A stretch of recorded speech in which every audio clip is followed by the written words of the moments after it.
우리 다 같이 내눈 주의 영광을 보내 다 같이 찬양하겠습니다.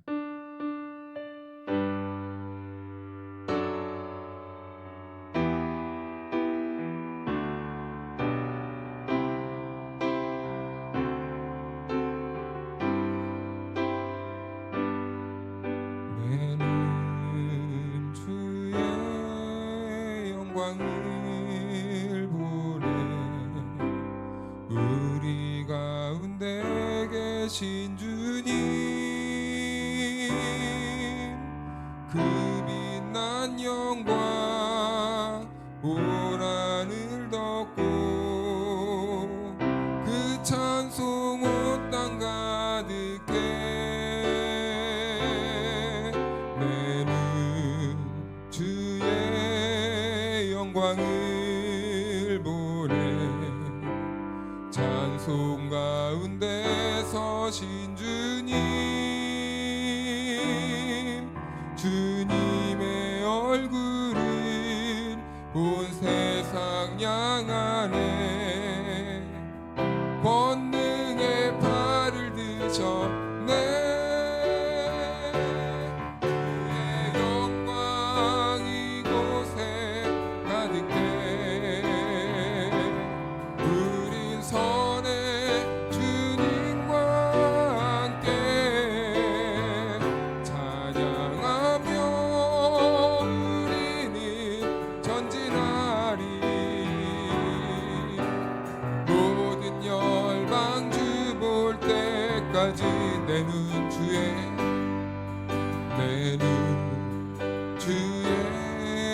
영광을 보내 우리 가운데 세신 주님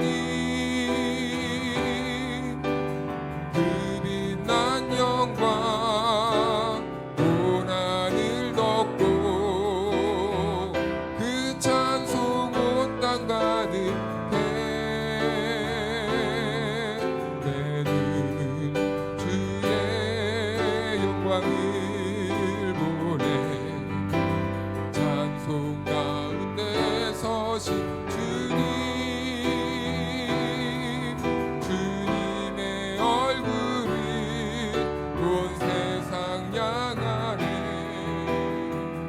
왕권의 받으셨네 주의 영광 이곳에 가득해 우린 선의 주님과 함께 찬양하며 우리는 전진하리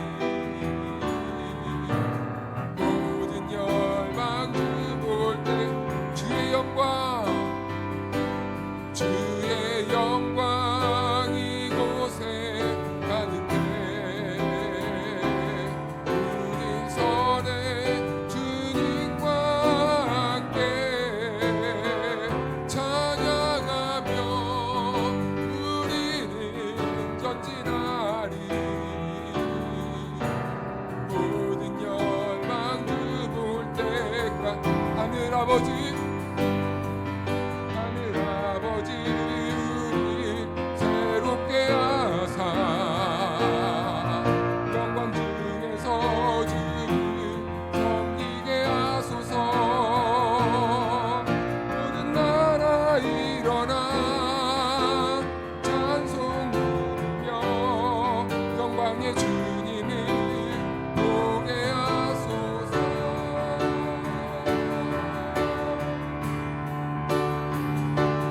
주의 영광 이곳에 가득해 우린 선의 주님과 함께 찬양하며 우리는 전진하리 모든 열방 주 볼 때 주의 영광 이곳에 가득해 우린 선의 주님과 함께 찬양하며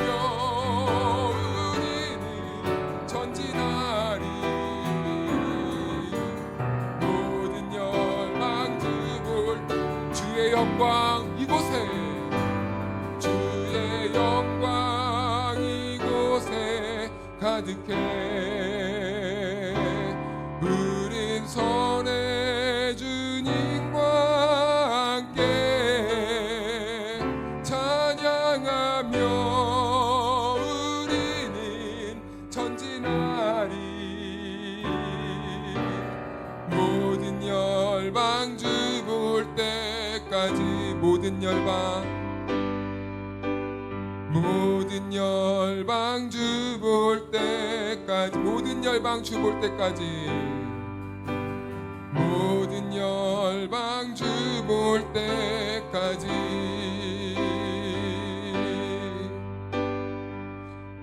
할렐루야, 아멘. 우리 이 시간 주의 자비가 내려와 손뼉치며 찬양하겠습니다.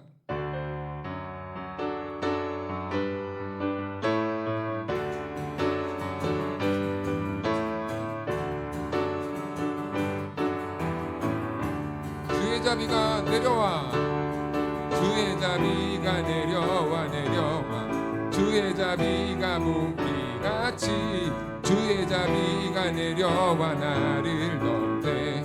주의 자비가 내려와, 주의 자비가 내려와 내려와, 주의 자비가 몽기같이 주의 자비가 내려와 나를 덮네요. 에요 주의 자비하심과 에요 주의 은혜로 에요 나는 영원히 춤추리. 주의 자비가 내려와, 주의 자비가 내려와 내려와, 주의 자비가 몽기같이 주의 자비가 내려와 나를 덮네.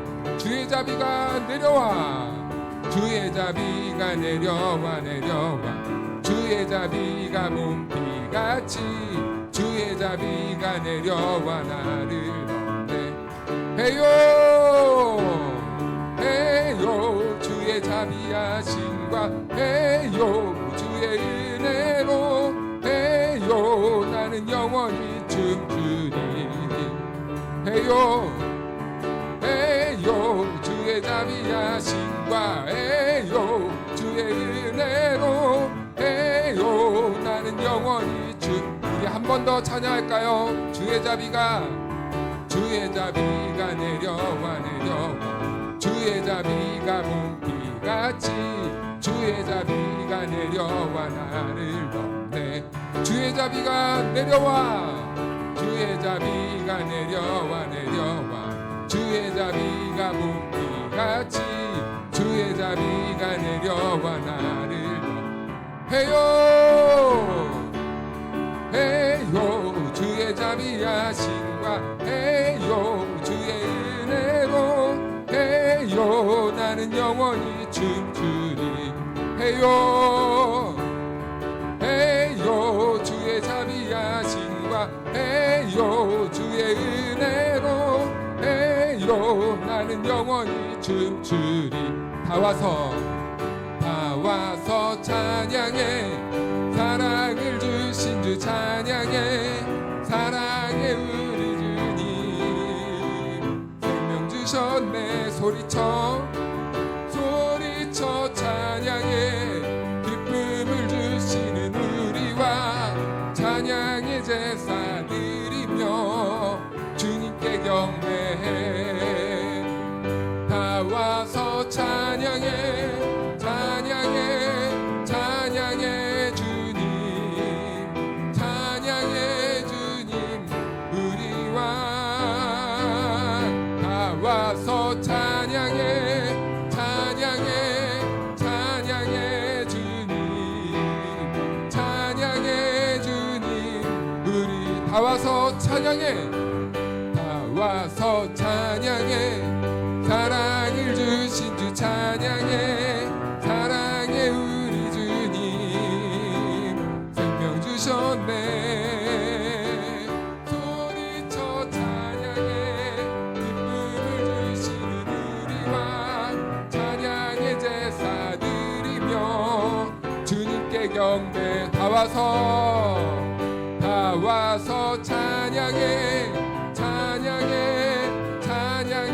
주님, 찬양해 주님 우리와.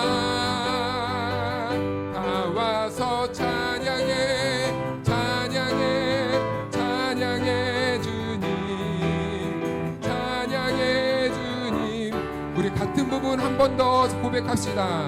다 와서 찬양해 찬양해 찬양해 주님 찬양해 주님 우리와 다 와서 찬양해 찬양해 찬양해 주님 찬양해 주님 우리와 나 주의 믿음 갖고 홀로 걸어도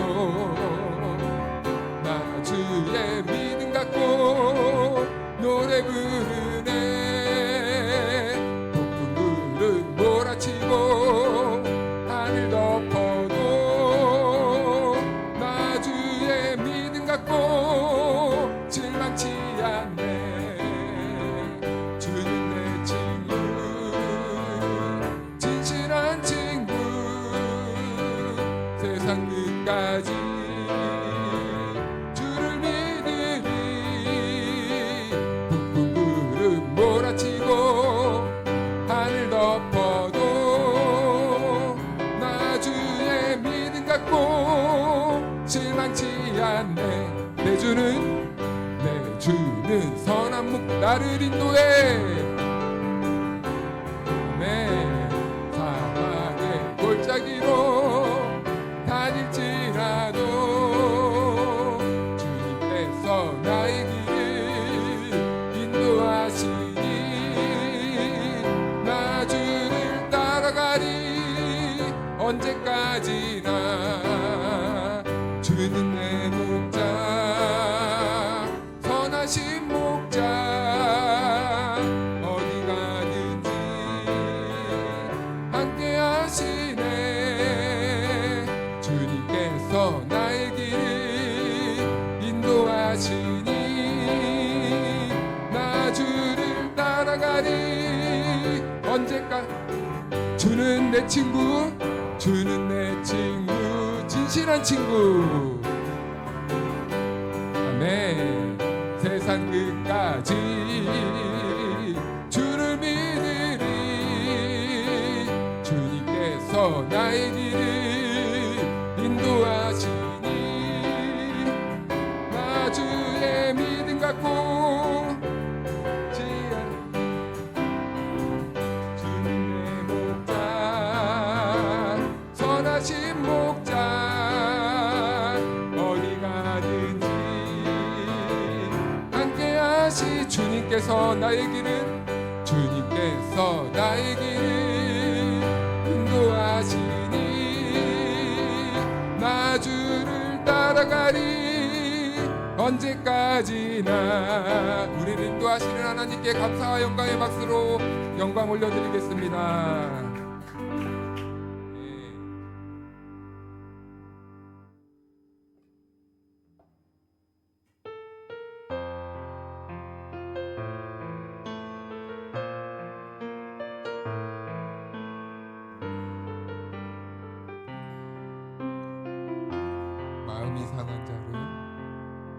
마음이 상한 자를 고치시는 주님 하늘의 아버지 날 주관하소서 주의 길로 인도하사 자유케 하소서 새 일을 행하사 분케 하소서 의의 주이고 목이 마르니 성령의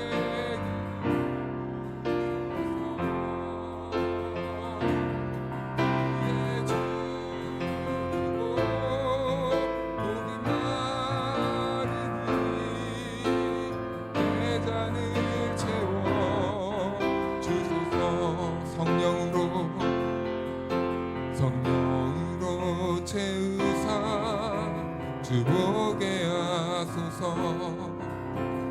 주의 임재 속에 은혜 알게 하소서 주 뜻대로 살아가리 세상 끝날까지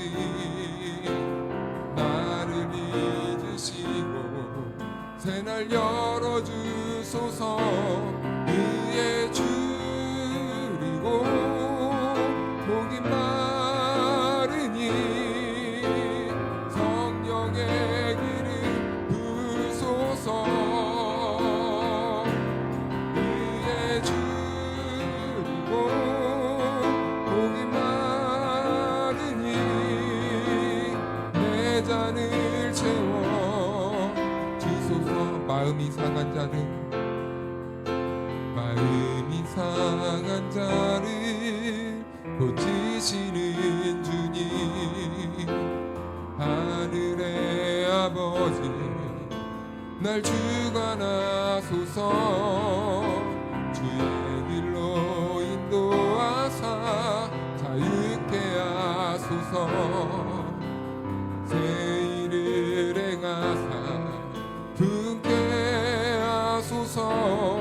의에 줄이고 목이 마르니 성령의 기름 부소서. 의에 줄이고 목이 마르니 내 잔을 채워 주소서. 성령으로 채우사 주보게 하소서. 주의 임재 속에 은혜 알게 하소서. 주 뜻대로 살아가리 세상 끝날까지. 나를 빚으시고 새날 열어주소서. 의에 줄이고 목이 마르니 성령의 기름 부소서. 의에 줄이고 목이 마르니 내 산을 채워. 의에 줄이고 목이 마르니 의에 줄이고 목이 마르니 성령의 기름 부소서. 의에 줄이고 목이 마르니 내 잔을 채워. 의에 줄이고 목이 마르니 의에 줄이고 목이 마르니 성령의 기름 부소서. 의에 줄이고 목이 마르니 내 잔을 채워 주소서. 의에 줄이고 의에 줄이고 목이 마르니 성령의 기름 부소서. 의에 줄이고 목이 마르니 내 잔을 채워 주소서. 우리 시간 기도하고 나아갑시다. 오늘 이 저녁 우리들에게 주신 하나님 말씀 보도록 하겠습니다.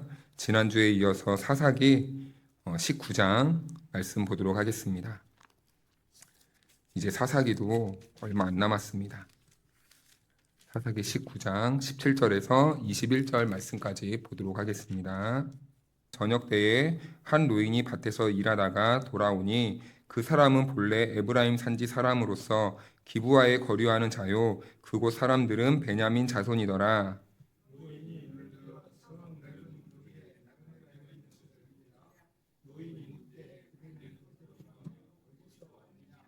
그가 그에게 이르되 우리는 유다 베들레헴에서 에브라임 산지 구석으로 가나이다.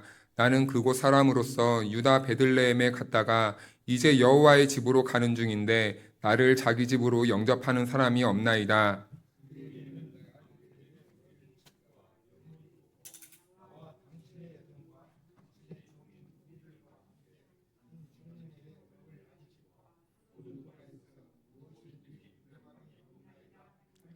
그 노인이 이르되 그대는 안심하라. 그대의 쓸 것은 모두 내가 담당할 것이니 거리에서는 유숙하지 말라 하고 그를 데리고 자기 집에 들어가서 나귀에게 먹이니 그들이 발을 씻고 먹고 마시니라. 아멘. 할렐루야. 하나님의 은혜와 평강이 우리 모두에게 함께하기를 주님의 이름으로 축복합니다. 네, 사사기는 우리가 이제 사사의 이야기들을 보고 이제 17장부터는 미가의 집으로 시작해서 이야기가 계속 전개되고 있는데, 그런데 우리가 여기에서 조금 더 구분해서 사사기를 보면 17장에서 18절 말씀까지는 이스라엘 백성들이 얼마나 이 혼돈 가운데 있었는가. 이스라엘 백성들이 하나님의 말씀이 없고 하나님을 왕으로 모시지 않고 자기 소견에 옳은 대로 행한 나머지 얼마나 그 이스라엘 백성들이 혼돈 가운데 있었는지를 보여주었고, 그리고 19장부터 오늘 이 19장부터 마지막 장까지는요, 사사기에서 인간이 어떻게 얼마만큼 악해질 수 있는가 그 모습을 보여주고 있는 것입니다. 그런데 이 사사기의 이 17장부터 이 마지막 장까지는 사실은 우리가 보면서요, 우리에게 많은 참 찔림을 주곤 합니다. 왜냐하면 어쩌면 이 사사기 이 마지막 부분에 배치된 이 이야기가 이상하게 고대 사회에 있었던 이야기가 꼭 오늘 이 시대에 일어나는 일과 너무 똑같아요. 오늘의 이야기를 과거의 사람들에게 알려주는 것만 같은 그런 참 느낌의 이 분위기가 이 17장부터 전개되는 이 사사기의 말씀이라는 겁니다. 그러면서 동시에 우리는 여기에서 우리 인간은 여기까지고 우리 인간은 이렇게까지 악해질 수밖에 없구나라는 것을 우리가 보게 되면서 그 안에서 우리는 그러면 나를 구원해 주시는 누구인가? 이 나를 사망과 이 저주와 절망과 이 악함과 이 죄로부터 나를 건져 주실 분은 누구인가? 나를 구원해 주실 참 메시아는 누구인가? 이 세상에 우리가 이 시선을 빼앗길 수 없고 이 세상에서 나를 구원해 줄 자가 없다면 도대체 나는 어디서 구원을 얻어야 되는가? 나는 이 메시아의 시선을 돌릴 수밖에 없도록 이 사사기는 오늘 말씀을 계속해서 이어가고 있습니다. 그래서 1절은 이렇게 시작합니다. 이스라엘이 왕이 없을 때에, 오늘 읽지 않았지만 19장 1절을 보면요, 이렇게 시작해요. 이스라엘의 왕이 없을 때에. 계속해서 반복되는 표현이지만 이스라엘에 왕이 없었던 적은 없습니다. 여기에서는 정확하게 정치적인 왕을 말하는 것이 아니죠. 여기서는 한 국가의 왕을 말하는 게 아닙니다. 여기에서는요, 이 하나님에 대한 부재를 말하는 거예요. 그런데 이스라엘의 왕이 없을 그때에 한 번도 하나님은 없었던 적이 없습니다. 처음부터 지금까지 앞으로 영원히 이스라엘의 왕은 하나님이십니다. 그런데 그 하나님을, 그 왕 대신 하나님을 밀어낸 자들이 있는데 바로 하나님께 부름받고 택함받은 그 거룩하게 구별된 이스라엘 백성들이었다는 것이죠. 그들이여 스스로 하나님을 밀어냈습니다. 왕으로 섬기지 않았어요. 그리고 하나님이 이제 이스라엘 백성들이 하나님을 밀어내니 하나님이 부재된 현장에서 어떤 일이 발생하고 있는지 이 하반절을 보면요. 어떤 레위 사람이 유다 베들레헴에서 첩을 맞이하였더니, 레위 사람이 등장합니다. 레위인은 누구입니까? 구별된 존재입니다. 그런데요, 그가요, 첩을 맞이했대요. 그런데 이게 옳은 표현일까요? 고대 사회니까 뭐 일부 다처제 허용되는 거 아닌가 이렇게 생각하시는 분이 있습니다. 그럴 것 같으면은 이런 이야기를 굳이 표현하지 않았겠죠. 이 당시에도요, 하나님의 창조 섭리에서는요, 한 남자와 한 여자가 만나서 가정을 이루는 것을 원칙으로 하고 있기 때문에 성경에서 이런 이야기를 기록하고 있는 것은 올바른 시선을 가진 사람이라면 이상하게 보는 게 당연합니다. 그런데요, 그 사람이요, 첩을 맞이했대요. 그러면은 이 레위인, 하나님께서 따로 구별한 이 레위인은 성경에서 어떻게 살아야 되는가? 거기에 대해서 우리가 짤막짤막하게 한번 나누어 보겠는데, 신명기 33장 8절에 보면요, 이 첫 절에 이렇게 되어 있습니다. 주의 경건한 자라고 이렇게 기록하고 있어요. 레위에 대하여는 주의 경건한 자다. 그러니까 이 레위인은 먼저는 경건한 자입니다. 그리고 또 이 9절 말씀을 보면요, 이렇게 말씀하고 있는데, 그는 그의 부모에 대하여 이르기를 내가 그들을 보지 못하였다 하며 그의 형제들을 인정하지 아니하며 그의 자녀를 알지 아니한 것은 주의 말씀을 준행하고 주의 언약을 지킴으로 말미암음이로다. 네, 부모, 형제, 자녀가 나옵니다. 그런데 그들을 알지 아니한 것이라고 말을 해요. 이것은요, 우리가 오해하면 안 됩니다. 하나님께 부름받은 사람들, 그리고 성도된 그리스도인들이 하나님을 믿지 않는 이 형제나 가족이나 자녀들과 관계를 끊으라, 그게 아니에요. 이것은 우선순위를 말하는 겁니다. 레위인은 하나님의 말씀을 맡은 자예요. 그러니까 뭐 이런 친인척 관계라든지 뭐 신이나 을이나 인간적인 이런 관계를 우선시하는 사람들이 아니라 말씀을 맡은 레위인들은 하나님의 말씀을 우선으로 생각하고 살아야 되는 사람들이 바로 이 레위 사람들이었다라는 거예요. 그래서 10절 말씀을 보면은 이렇게 말합니다. 주의 법도를 야곱에게 주의 율법을 이스라엘에게 가르치며 주의 앞에 분향하고 온전한 번제와 주의 제단 위에 드리리로다. 아멘.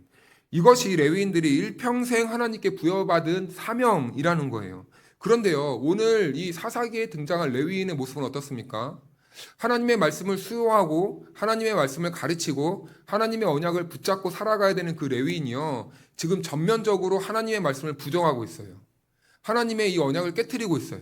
하나님의 말씀을요, 몸소 앞장서서 지금 자기가 어기며 살고 있다라는 겁니다. 그러니까 사사시대가 이런 시대였다는 거예요. 장자로 부름받은 이스라엘 백성들이요, 하나님의 말씀을요, 그냥 이런 표현, 죄송하지만 제가 가끔 이런 표현에도 용납해 주십시오. 그냥 뭐 개 돼지 보듯이 뭐 닭 보듯이 뭐 이런 식으로 하나님 말씀을 그냥 하찮게 여기는 시대가 사사 시대였다라는 것이죠. 말씀을 수호해야 되는 그 레위인이 이 정도인데 일반 백성들의 삶은 어떻겠습니까? 앞장서서 자기 이득에 따라서 하나님의 말씀을 지켰다가 안 지켰다가 하는 사람들이 레위인인데, 그 모습을 보면서 백성들은 어떻게 했냐라는 거예요. 그러니까 하나를 보면 전체를 알 수 있는 거죠. 그러니까 그 교회의 지도자를 보면은 그 전체를 다 알 수 있는 것 아니겠습니다. 그 공동체의 분위기라든지 그 공동체가 이끌어 나아가는 방향이라든지 다 알 수 있는 거예요. 그런데 지금 레위인이요, 하나님의 말씀을 맡은 레위인이 완전히 하나님의 말씀을 하찮게 보고 있다는 거죠. 사사기와 연결된 시대가 바로 사무엘입니다. 사사기, 룻기, 사무엘, 상하 이렇게 되고 있지 않습니까? 사실은 이 사사기도 어떠한 시대를 말하는 게 아니라 출애굽할 때부터 이 사사기의 시대는 시작되었어요. 그런데요, 그 시대가 점점 확장되면서 사무엘서 가서 이런 표현이 나오는데요. 1절 말씀을 다 같이 한번 읽어보겠습니까? 1장 1절이요. 시작. 에브라임 산지 라마다임 소빔에 에브라임 사람 엘가나라 하는 사람이 있었으니 그는 여로보암의 아들이요 엘리우의 손자요 도우의 증손이요 수베의 현손이었더라. 아멘. 네, 우리가 잘 알다시피 사무엘의 부모님이 등장합니다. 엘가나와 한나가 등장을 해요. 그런데요, 이 족보를 구속사적인 관점에서 다시 설명한 책이 있는데, 이 엘가나라는 사람을 역대기에서는 이렇게 평가하고 있더라고요. 제가 말씀드리면요, 첫 번째 엘가나는요, 레위 지파 사람입니다. 그리고 두 번째는요, 그는요, 제사장 직무를 맡고 있었어요. 그리고 세 번째는 이 사람은요, 노래도 잘하고 이 음악적으로 탁월한 재능을 가지고 있었습니다. 그래서 그 은사를 가지고 하나님의 성전을 섬기면서 동시에 찬양대를 했던 사람이 바로 엘가나예요. 그러니까 다시 말해 엘가나는 레위 지파면서 제사장이면서 우리식으로 말하면 찬양 대원이었다라는 겁니다. 그러니까 이것을 또 우리가 익숙한 표현으로 말하면 성골 집안의 자손이었다는 거예요. 우리식으로 말하면은 뭐 아버지가 목사고, 그리고 장인어른이 장로고, 온 집안은 뭐 안수 집사님, 뭐 권사님, 온 집안이 다 기독교 집안의 가정이었다는 거예요. 그런 엘가나를 소개했던 겁니다. 엄청난 영광이죠. 그런데요, 2절 말씀을 보면요, 이런 하나님의 이 뿌리가 깊이 내린 그 가정에서 이 엘가나라는 사람이 어떻게 삶을 살아왔는지 한번 같이 읽어볼까요? 시작. 그에게 두 아내가 있었으니 한 사람의 이름은 한나요, 한 사람의 이름은 분인나라. 분인나에게는 자식이 있고 한나에게는 자식이 없었더라. 아멘. 이런 구절을 보고 뭐 이게 뭐 어땠다고, 사사기도 아내를 2명 있고 사무엘도 2명 있으니까 뭐 고대 사회는 그냥 이런 거 아니냐, 이렇게 우기시는 분들이 있어요. 그런데 그게 아니에요. 그게 아닙니다. 여기에서는 이런 모습들을요, 고발하고 있는 거예요. 노출시키고 있는 거예요. 봐라, 레위인들이 어떻게 살았는지 보아라 라고 하는 겁니다. 그러니까 이 엘가나에게 지금 뭐라고 말하냐면, 그에게 두 아내가 있었으니. 그런데 문제가 뭔지 아십니까? 이것이요, 이 시대의 일반화가 되었다는 겁니다. 일상이 되었다는 거예요. 하나님의 말씀을 어겨도 레위인들이 하나님의 뜻과 별 무관한 삶을 살아도요, 사람들이 보고 아무렇지도 않게 생각했다라는 겁니다. 이것이 그 시대의 상식이었다는 거예요. 여러분, 이게 무섭습니다. 이게 무서워요. 교회 안에 교회의 문화가, 교회의 행실들이 죄를 짓고 있는데 그것을 방치하고 죄를 지어도 아무렇지도 않게 여기는 것. 이것을요, 이런 문화가 되면요, 그 공동체는 위험한 겁니다. 목사가 앞에서 막 함부로 하고 성도들에게 함부로 하고 죄를 지어도 그 공동체가 이렇게 성장하고 있다는 것은요, 그러면 그 공동체는 망하는 공동체예요. 이거는 참 무서운 말입니다. 죄를 죄로 여기지도 않는데 죄를 지어도 그것이 상식이 된 시대였다는 겁니다. 그렇다면 레위인은 아까 어떤 사람이었습니까? 율법을 수호해야 하는 인물이고 율법을 보존하고 지켜야 되는 사람인데, 지금 이 사사시대는 하나님의 말씀을 지키는 사람도 없고 수호하는 사람도 없고 기억하는 사람도 없고 알아도 지키려고 하는 사람도 없었다라는 것이죠. 그래서 다시 사사기 본문으로 돌아오면요, 2절 말씀에 이렇게 말씀하고 있습니다. 그 첩이 행음하고 남편을 떠나 유다 베들레헴 그의 아버지의 집에 돌아가서 거기서 넉 달 동안을 지내매. 문제가 생겨요. 첩이요, 어떤 문제가 생겨요. 그래서 아버지 집으로 돌아가 버립니다. 근데 그 문제가 뭐였냐면 행음을 했대요. 이것도 참 여러분 이해 안 되는 부분 아닙니까? 레위인하고 첩 얻었다 쳐요. 그럼 레위 집안은 어떤 집안입니까? 하나님을 경건하게 섬겨야 되는 대표적으로 보이는 그런 가정이 되어야 돼요. 그런데 첩을 얻은 것도 문제인데 그 첩이 말썽을 일으키는 거예요. 행음을 하고 그리고 자기 장인어른 자기 본가로 다시 도망을 쳐버립니다. 그래서 3절은 더 강한입니다. 이런 첩에게 이 레위인이 어떻게 하는지 보십시오. 그의 남편이 그 여자에게 다정하게 말하고 그를 데려오고자 하여 그를 찾아갑니다. 그를 말로 회유하는 거예요. 괜찮아, 내가 용서해 줄게. 나 그래도 너 사랑한다. 가서 나랑 같이 살자. 이렇게 다정한 말로 그녀를 이렇게 다시 회유하는 거예요. 그래서 찾아갑니다. 여러분, 너무 상황이 웃기지 않습니까? 첩이 집을 나가서 본가로 돌아갔어요. 그런데 여러분, 이 사람이 첩을 이렇게 다정한 말로 다시 회유할 만큼 이 관계가 정상적인 관계입니까? 아니에요. 정상적인 관계가 아니에요. 모호한 관계입니다. 둘은요, 부부도 아니에요. 그렇다고 연인도 아니에요. 이도 저도 아닌 모호한 관계예요. 부부 관계도 될 수도 없고 애인 사이도 될 수 없는 그런 모호한 관계라고요. 그런데 이 모호한 관계를 끊어내지 못하고 있는 거예요. 여러분, 그런데 신앙의 어려움은 이런 모호할 때 사실은 어려움이 많이 생깁니다. 세상 사이에서 하나님 사이에서 균형 잡으려고 할 때, 그래서 어떤 분들은 이 신앙 생활할 때 균형을 잘 잡아야 된다라고 이렇게 이상한 말을 해요. 이 말은 무슨 말입니까? 세상에 한 발 딱 걸치고 하나님 앞에 발을 딱 걸쳐서 적절하게 세상의 것도 즐기면서 하나님을 잘 섬겨야 된다라고 이렇게 말을 하는 사람들이 있습니다. 여러분, 그런데요, 저는 아직까지 아무리 제가 인생을 좀 덜 살아서 그런지 저의 이 신앙의 이 기준에서는 도저히 허용되지 않는 말이더라고요. 하나님과 세상 사이에서 우리가 양다리를 걸치고 균형을 잘 유지하면서 이것도 취하고 저것도 취한다? 바알도 섬기고 하나님을 섬기는 그 타락한 이스라엘 백성들과 다를 게 무엇이 있습니까? 그래서 우리는요, 신앙생활에 있어서만큼은 전념해야 되는 거예요. 하나님께 전념해야 됩니다.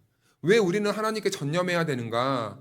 이 성경에 그 원리가 나와 있더라고요. 하나님이 우리에 대해서 먼저 전념하셨더라고요. 그 전념한 사건이 어디서 드러납니까? 바로 십자가 사건에서. 우리를 살리기 위해서 우리 하나님은요, 우리들에게 모든 걸 쏟아주셨어요. 그것이 바로 독생자 예수 그리스도라는 겁니다. 독생자를 보내주심으로써 우리를 얻기 위해 하나님은요, 자기 자신을 그냥 십자가에 걸어버리셨어요. 하나님은 우리를 향해서 우리에게 모든 걸 내어주는 그 전념, 그 오로지 우리를 사랑하는 그 마음을 십자가를 통해 보여주셨다고요. 그러니까 그 사랑을 힘입은 우리가 하나님께 전념하지 않을 수 있겠습니까? 전념할 수 있는 그 마음이 마구마구 솟아나야 되는 겁니다. 적당히 이것도 하고 저것도 할 수 없단 말이에요. 그런데요, 이런 모호한 삶을 레위인이 살고 있었다는 겁니다.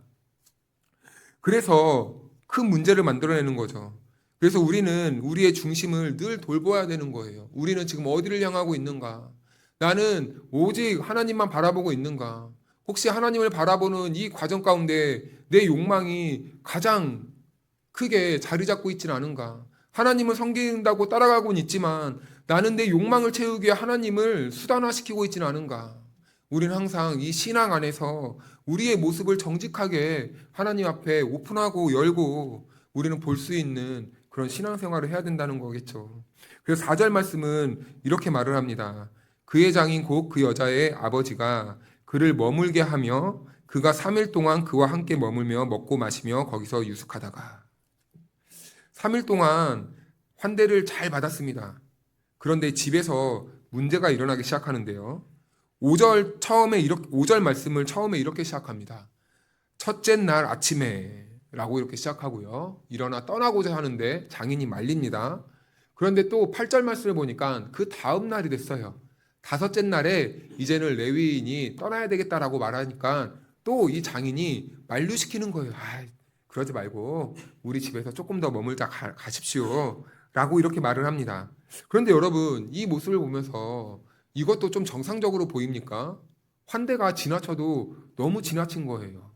자기 딸이 죄를 짓고 왔는데 지금 부끄러워하지도 않고 그냥 이 장인어른은 장인어른도 아니죠.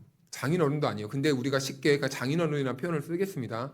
장인어른이 이 사위를 계속 머물게 하고 싶은 거예요. 이것은 무엇인가? 서로 지금 이익을 위해 계속해서 그 자리에 머물고 붙잡고 있는 모습이에요. 이 레위인은 이 여인이 필요한 거고, 그리고 이 장인은 무언가 이유는 모르지만 지금 이 상황을 자기 딸을 그리고 자기 이 사위를 이 집에 묶어놔야 돼요. 그래서 이 모습을 연구하는 이 학자들은 이 여자에 대해서 이렇게 설명을 합니다. 이 여자가 첩인데 왜 첩인데 어떤 첩이냐면 생계형 기생이라는 거예요. 한마디로 이 가정을 책임져야 하는 자기의 이 성을 팔아서 가정과 자기의 삶을 책임져야 하는 그런 상황이었다는 거죠. 그러니까 이것을 이런 전제로 이렇게 정리를 하면 지금 레위인은 그냥 일반적인 사람을 만난 게 아니라 부적절한 이 일을 하는 여성을 만났어요. 그 여성을 자기 아내로 삼은 겁니다. 그런데 그 여자는 이제 정실 부인도 아니니까 이 여자가 생계를 위해서 다시 그 일을 하러 가는 거예요. 그런데 그 여자에게 또 누가 얽혀 있냐면 그 가정까지 얽혀 있는 겁니다. 그래서 이 여자는 지금 그 생계와 그 가정을 위해 이렇게 도망을 쳤던 것이겠죠. 자, 아무튼 그래서 5날째까지 그렇게 보내야만 합니다. 그리고 6째 날에 이제는 더 이상 안 돼요. 그 집을 떠나야 돼요. 그래서 10절 말씀해 보니까 그 사람이 다시 밤을 지내고자 하지 아니하여 일어나서 떠나 여부스 맞은편에 이르렀으니 여부스는 곧 예루살렘이라 안장지운 낙이 2마리와 첩이 그와 함께 하였더라. 지금 사사시대에 현재 불리고 있는 이 여부스라는 지역은 현재 그 사사시대에는 여부스 지역입니다. 그런데 그 지역이 훗날에 이스라엘에 의해 점령되고 이제 이스라엘에 편입되게 돼요. 그러면서 그 여부스가 뭐라고 불리게 되냐면 바로 예루살렘이 되는 겁니다. 자, 아무튼 그래서 11절 말씀을 보니까 그들이 여부스에 가까이 갔을 때에 해가 지려하는지라 종이 주인에게 이르되 청하건대 우리가 돌이켜 여부스 사람의 이 성읍에 들어가서 유숙하십시다 하니 동해 가던 종이 이제 너무 길을 많이 가니까 힘들었나 봐요. 그래서 이제 현실적인 제안을 합니다. 주인님, 이 근처에 여부스 땅이 있는데 우리 여기서 머무르시죠? 라고 이렇게 말하는 겁니다. 그런데요, 이상해요. 레위 사람이 그것을 거절해요. 12절 말씀을 같이 한번 읽어보겠습니까? 시작. 주인이 그에게 이르되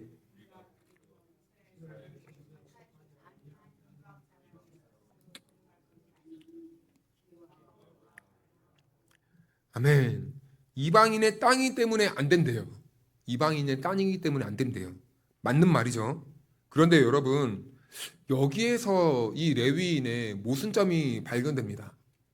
지금 그는 하나님의 율법을 잘 지키며 살아왔습니까? 아니요.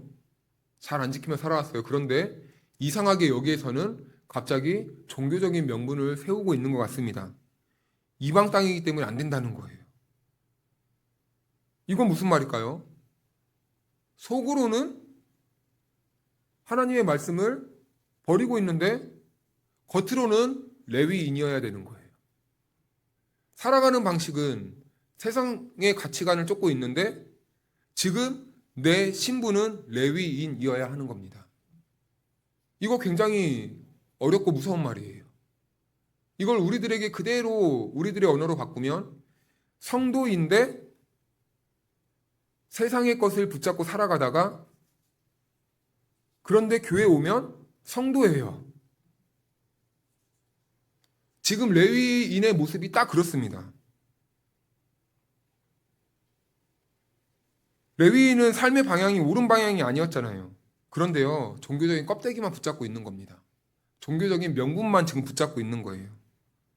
어떻게 하나님의 백성으로 이 땅에 머물 수 있느냐? 이렇게 말을 하는 겁니다. 하나님의 백성으로서 이 땅에 어떻게 머물 수 있느냐?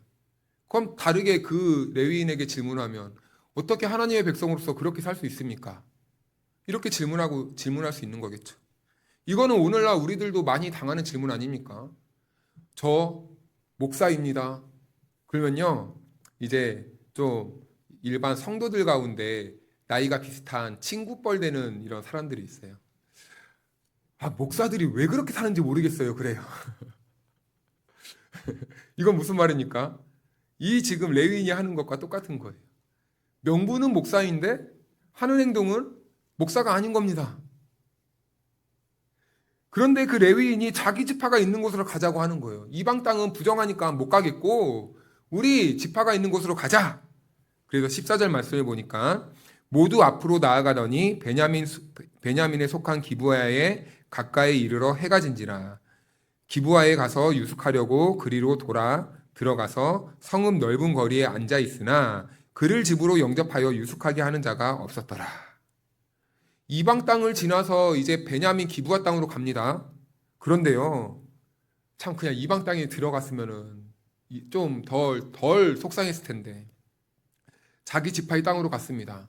그런데 아무도 그들을 영접해주는 사람이 없는 거예요.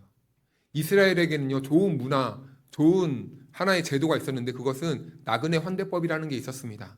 나그네를 잘 섬기지 못하면 그 지역, 그 동네가 수치로 여길 만큼 나그네가 들어오면은 객고와 나그네든 과부든 최선을 다해 지극정성으로 온 마을이 그 연약한 사람들, 나그네들을 섬겨야 돼요. 그런데 지금 아무도 그 레위인과 그 일행을 섬기지 않고 있는 겁니다. 그러니까 이것은 무슨 말을 하는 겁니까? 하나님의 말씀이 부재된 그 시에는요, 곧 하나님의 자비와 긍휼과 사랑이 사라졌다라는 것을 보여주고 있어요. 얼마나 처량하고 얼마나 냉소적이고 얼마나 차가운 도시의 분위기가 보여지고 있는지 모릅니다. 도시 한 중앙에 있는 그들이 있는데 다 보고 외면하는 거예요.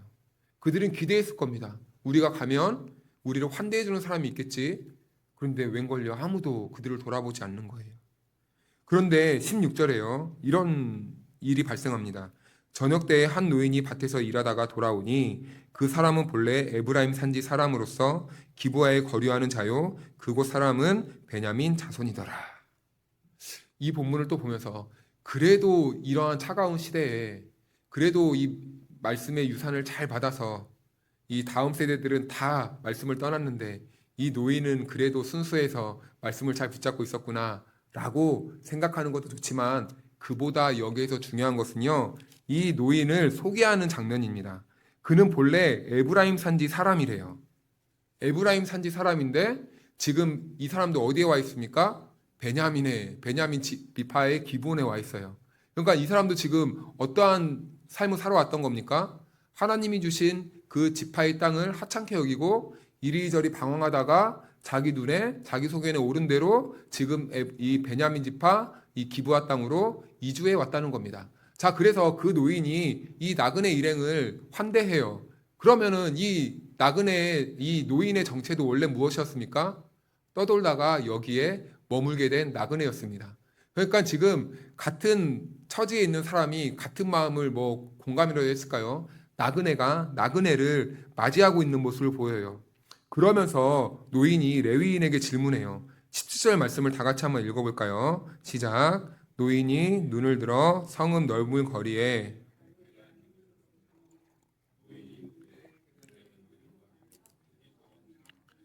아멘. 여기서도 노인의 질문이 나오죠. 그대는 어디로 가며 어디서 왔느냐? 그런데 어디로 가며 어디서 왔느냐? 당신은 여기서 무엇을 합니까? 이 존재론적인 질문, 이 삶의 방향에 대한 질문은요, 우리가 17장을 읽어오면서부터 계속해서 이 질문이 끊임없이 반복되고 있는 거예요.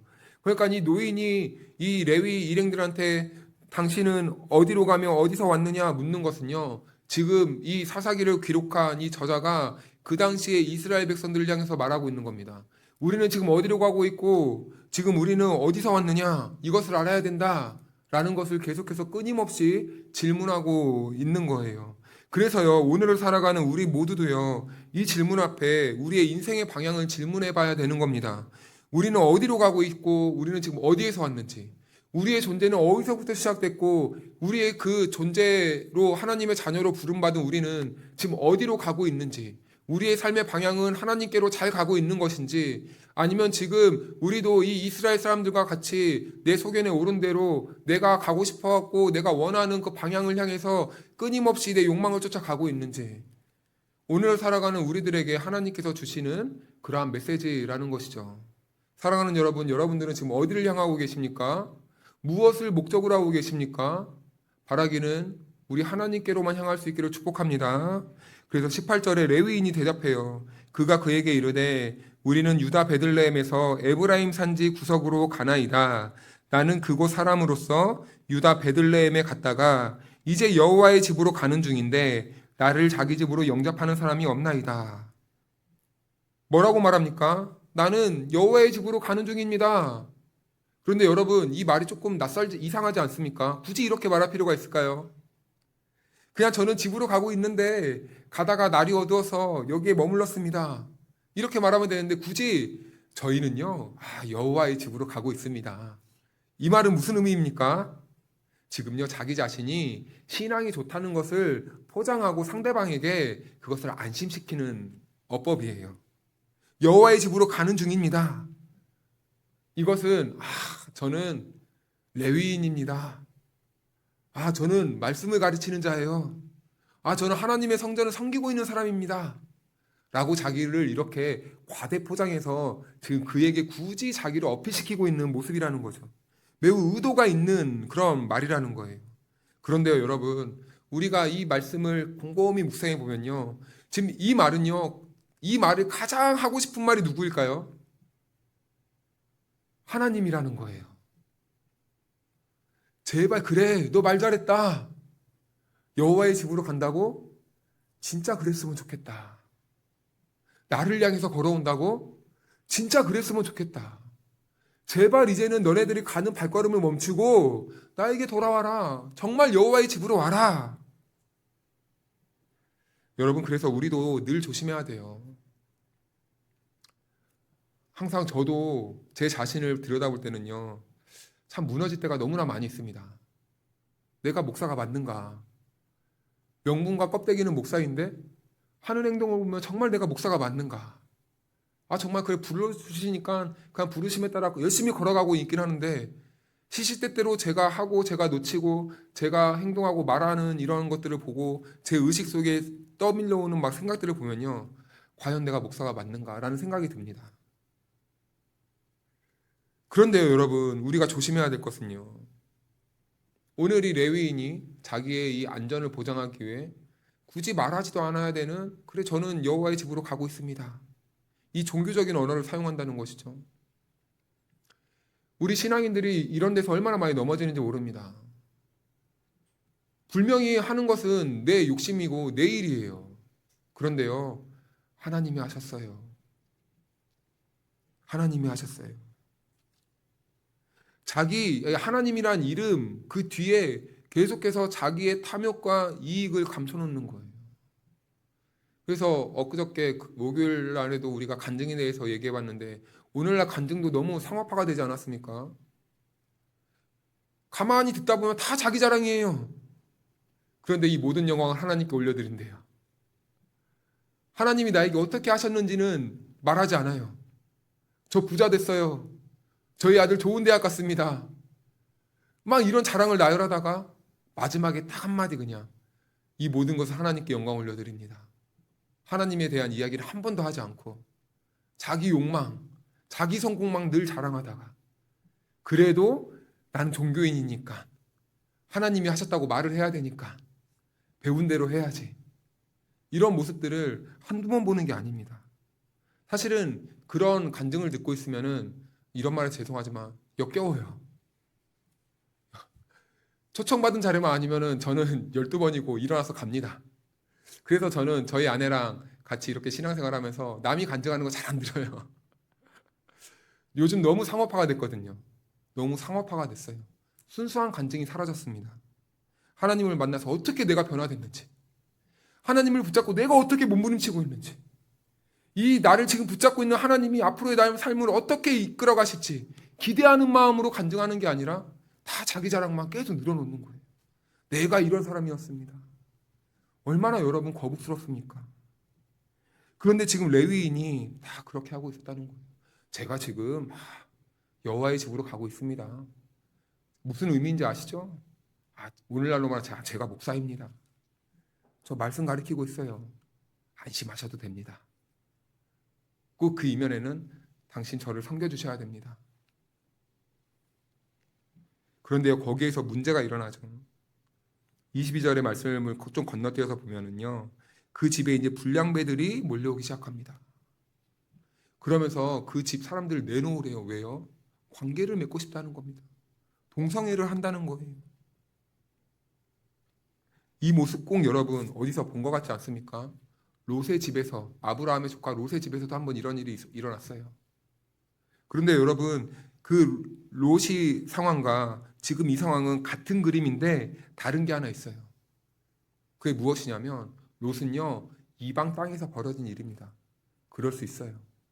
우리가 100번 이해해서 그럴 수 있다 쳐요. 그런데 지금 그 롯이 당했던 소돔과 고모라의 일이 어느 땅에서 일어나고 있습니까?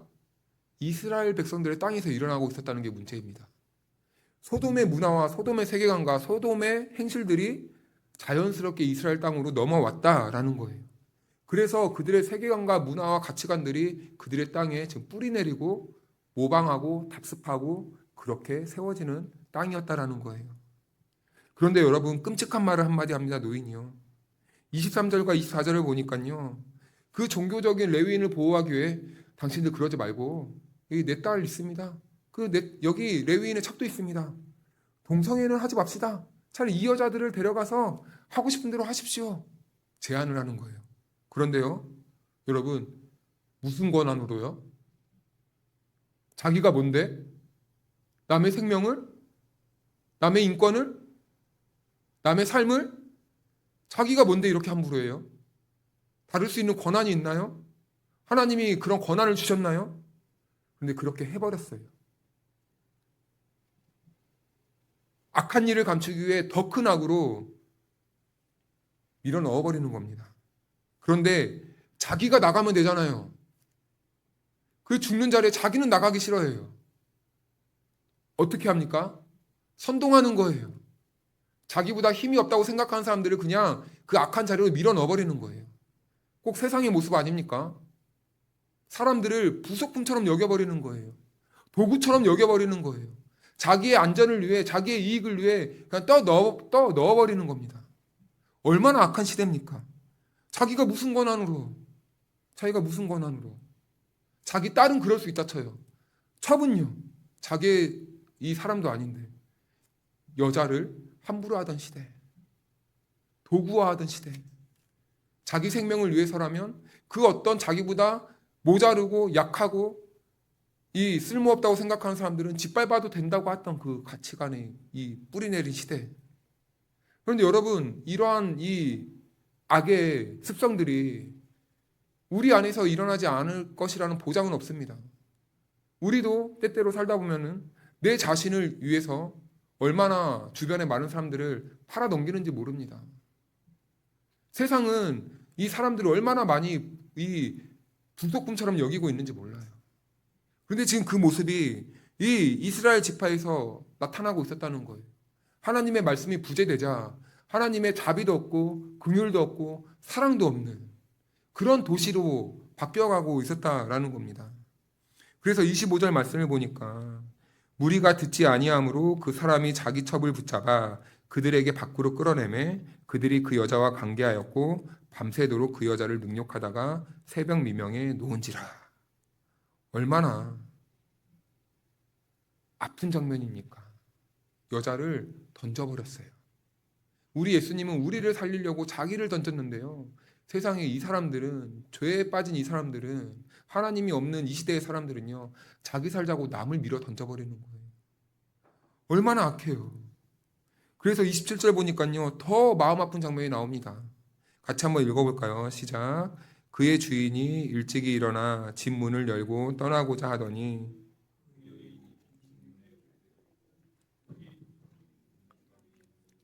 아멘.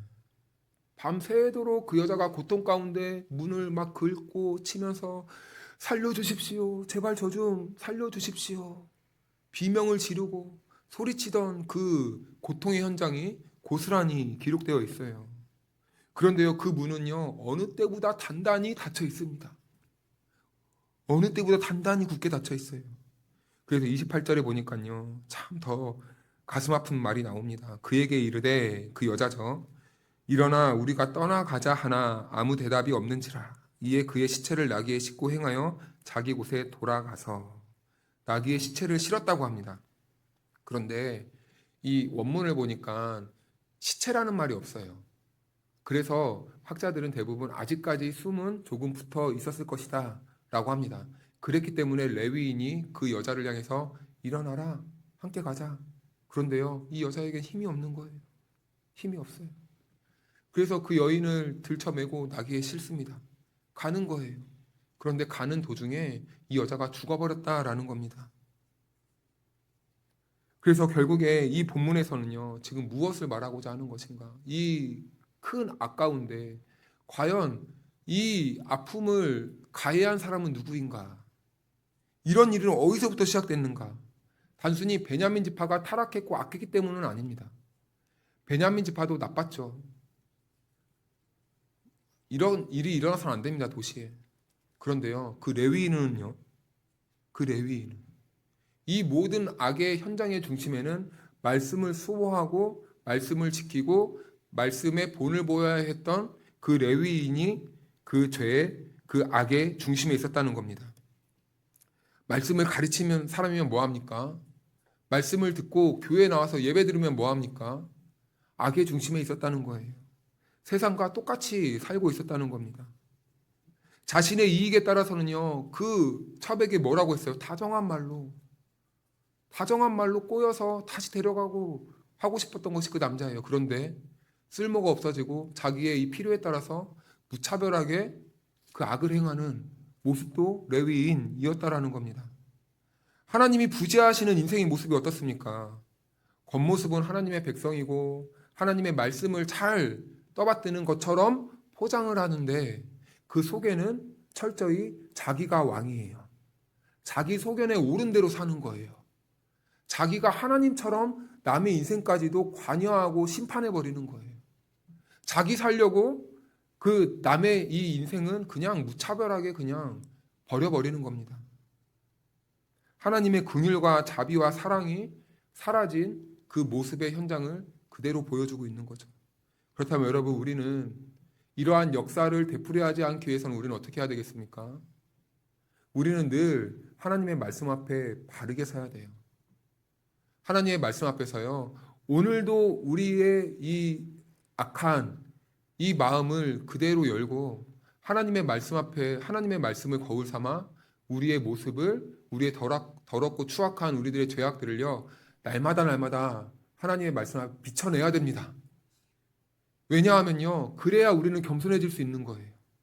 그래야 우리는 레위인처럼 하나님의 말씀을요, 그냥 헌시짝 버리듯이 버리지 않고 그 말씀을 붙잡고 하나님의 은혜를 의지하여서 오직 하나님만 바라볼 수 있는 신앙으로 나아갈 수 있는 거예요. 오늘 이 말씀을 보면서 우리들에게 하나님은 이러한 도전을 주시는 겁니다. 이러한 시대를 살아가는 오늘 우리들에게 필요한 것이 바로 하나님을 바라보는 그 시선, 하나님의 말씀을 존중하는 그 마음의 태도, 하나님을 하나님으로 인정하는, 내가 원하는 나의 삶이 아닌 하나님이 나에게 원하시는 삶을 살기를 원하시는 그 아버지의 마음이 오늘 이 사사기에 고스란히 담겨져 있는 겁니다. 그래서 여러분, 우리는요, 오늘도 성경 말씀에 서야 되고 내일도 성경 말씀에 서야 되고 주님 오시는 그날까지 우리는 성경의 말씀의 기초 위에 늘 세워져야 하는 것입니다. 사랑하는 여러분, 우리가 살아가는 이 시대가 얼마나 악해요? 우리를 얼마나 많이 힘들게 합니까? 유혹합니까? 그럼에도 불구하고 우리는요, 오늘 이 말씀, 하나님이 부재한 이 세상의 모습을 기억하시면서 날마다 말씀 붙잡고, 말씀이 지키기 너무 힘들면 십자가 붙잡고, 십자가 단단히 붙잡고 우리가 날마다 은혜 안에서 살아가는 저와 여러분들이 되기를 주님의 이름으로 축복합니다. 우리 다 같이 찬양할까요? 전능하신 나의 주 하나님 찬양하겠습니다.